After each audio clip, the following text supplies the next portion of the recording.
Welcome to anonymous tech Taylor.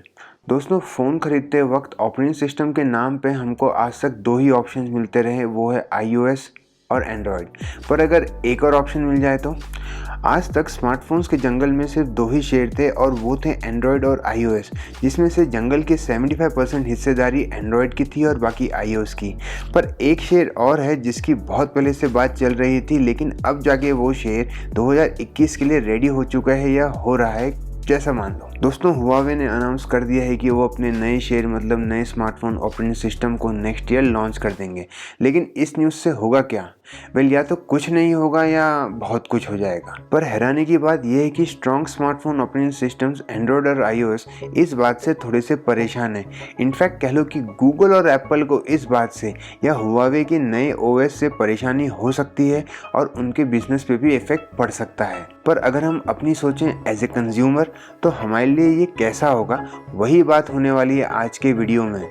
देखो, मैं सीधा बोलता हूँ कि ये OS चाइना माल है और हुआवे पे भरोसा करना भी बहुत देशों ने छोड़ दिया, और हमारे देश के स्टॉप चाइना माल मूवमेंट को भी मैं सपोर्ट करता हूँ।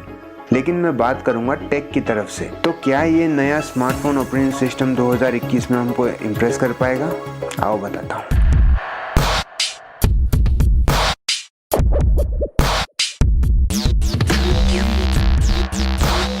दोस्तों, बिना डिले के बताता हूँ कि हुआवे के इस नए yet to be launched OS का नाम है हार्मनी OS। जी हाँ, सही सुना, हार्मनी OS। ये चीनियों के नाम में ही हार्मनी होती है, हरकतों में नहीं। एनीवेज, तो हुआवे ने फाइनली खुद का होममेड ऑपरेटिंग सिस्टम डिज़ाइन कर लिया है और ये हार्मनी OS हुआवे के दुनिया भर में जितने भी फ़ोन्स हैं उसमें एंड्रॉयड को रिप्लेस करने के लिए तैयार है। ये हार्मनी OS बेस्ड है माइक्रो कर्नल पे, जिसपे गूगल ने फ्यूचर में OS डिज़ाइन करने का प्लान किया है। मतलब हार्मनी OS फ्यूचर के स्मार्टफोन्स के लिए भी रेडी है। हुआवे के रिचर्ड शू का कहना है कि एंड्रॉयड अभी भी इनएफिशिएंट है और हार्मनी OS एंड्रॉयड से फास्ट भी है और सिक्योर भी। फिलहाल तो ये harmony OS smart watches, speakers, TV वगैरह पे यूज़ हो रहा है। पर रिचर्ड शू ने कहा है कि अगर हुआवे को गूगल एंड्रॉयड यूज़ करने से मना करती है तो वो बहुत ही कम देरी में हुआवे के स्मार्टफोन्स में हार्मनी OS डालना शुरू कर सकते हैं। दोस्तों, हार्मनी OS का सबसे स्मार्ट मूव है उनका ओपन सोर्स होना। मीन्स कोई भी स्मार्टफोन मेकर हार्मनी OS को उठा के उनके फोन्स में यूज कर सकते हैं, वो भी बिना किसी लाइसेंसिंग फीस के। एंड्रॉयड का भी यही फंडा है, इसलिए वो ऑलमोस्ट सारे स्मार्टफोन्स में है। हालांकि एप्पल वाले उनके iOS के साथ ऐसा नहीं करते। पर ये बात जिससे गूगल को सबसे ज्यादा परेशानी हो सकती है कि एंड्रॉयड के सारे ऐप्स हार्मनी OS में चल पाएंगे। मीन्स हार्मनी OS से एंड्रॉयड के सारे ऐप्स कंपैटिबल हैं। अब थोड़ा टाइम में पीछे जाते हैं, जब एंड्रॉयड और एप्पल स्मार्टफोन्स की दुनिया में नए नए सेट हुए थे। उस वक्त दो और ऑपरेटिंग सिस्टम कंपनीज ने मार्केट में जगह बनाने की कोशिश की थी।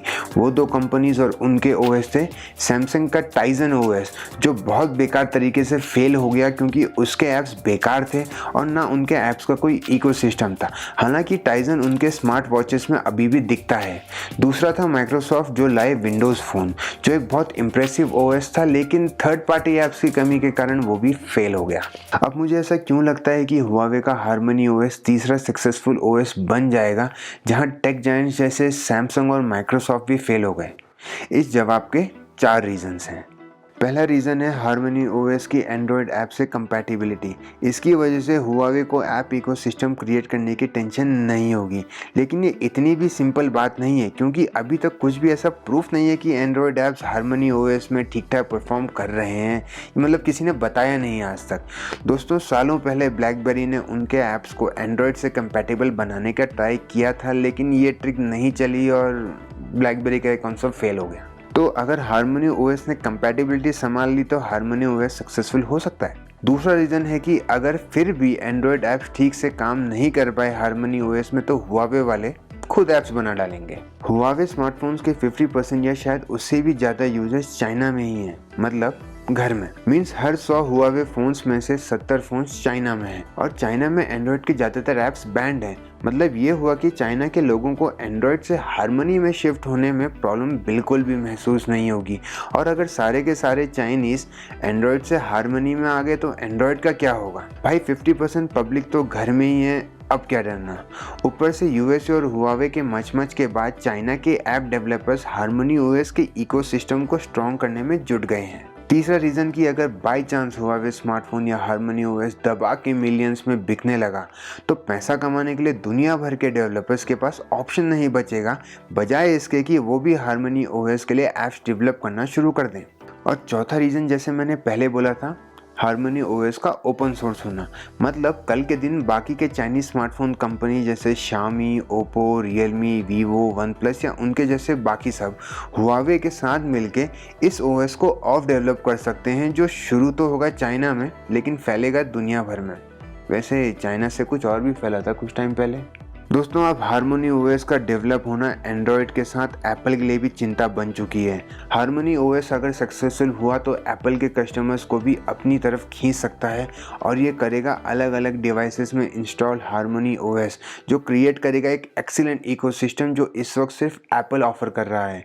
मतलब आई पार्क में आई विक्स की ज़रूरत पड़ सकती है। क्या आप सब हार्मनी ओएस को ट्राई करना चाहते हैं और आपका हुआवे के हार्मनी ओएस के बारे में क्या ख्याल है?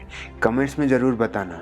तो वेट करते हैं इसके लॉन्च का। टिल देन सोचते रहो और stay tune to anonymous tech Taylor.